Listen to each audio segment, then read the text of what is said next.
देखिए, बहुत बड़ी खबर है जीएसटी के मोर्चे पर कि जो भी फैसले थे सर्वसम्मति से जीएसटी काउंसिल की मोहर लग गई। जो जीओएम ने सिफारिशें दी थी, जीएसटी के सिर्फ 2 स्लैब होंगे, तो अब देश के अंदर 5 और 18% के 2 ही स्लैब होंगे, जिसमें ज़्यादातर 99% चीज़ें आ जाएंगी सिर्फ सिन गुड्स के लिए। यानी वो सामान जो बहुत लग्जरी कैटेगरी में जाता है उसके लिए 40% का एक स्लैब रखा गया है।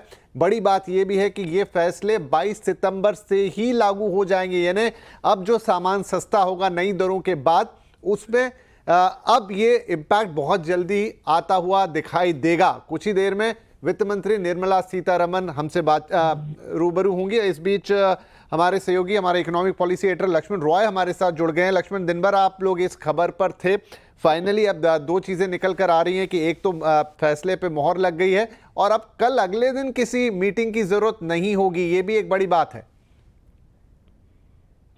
एजेंडे को आप देखें तो 2 हिस्से में पूरे जीएसटी के एजेंडे को बांटा गया था।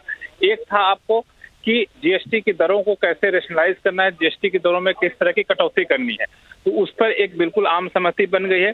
सेस को लेकर काफी लंबी चौड़ी चर्चा हुई, लेकिन उस पर अभी कोई क्लैरिटी नहीं आ रही है। और तीसरा कि टेक्निकल चीजें जो होती है, रजिस्ट्रेशन के प्रोसेस होते हैं, रिफंड के प्रोसेस होते हैं, वो सारी चीजें अभी तक जो है सो वो भी एजेंडा का एक पार्ट था। तो अभी पता चलेगा कि उसको किस तरह से सुलझाया गया है, क्योंकि वो भी तकनीकी तौर पे जो है सो काफी जरूरी हिस्सा होता था। लेकिन सबसे बड़ी बात कि कंज्यूमर को जिस चीज का इंतजार था, उस इंतजार को खत्म हो गया है, उस पर मुहर लग गया है कि जो सारी रोजमर्रा की चीजें थी वो काफी ज्यादा सस्ती हो जाएंगी।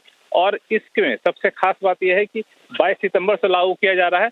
जो इंडस्ट्री की चिंता थी कि फेस्टिव सीजन में सामान नहीं खरीदे जाएंगे, लोग इंतजार कर लेंगे, तो वो भी चिंता इंडस्ट्री की यहाँ पे दूर होती दिख रही होगी। अब एक सवाल उठेगा जो शायद सफाई निकल कर आएगी, वो ये कि किस तरीके से ट्रांजिशन पीरियड तय किया जाता है। जिस इंडस्ट्री ने, जिस डिस्ट्रीब्यूटर ने सामान को खरीद लिया है, उसको कैसे वो कंज्यूमर पास ऑन करे ताकि वो नए जीएसटी के हिसाब से उसका फायदा मिल सके। ये कुछ तकनीकी चीजें हैं जो शायद प्रेस कॉन्फ्रेंस में निकल कर सामने आएंगी।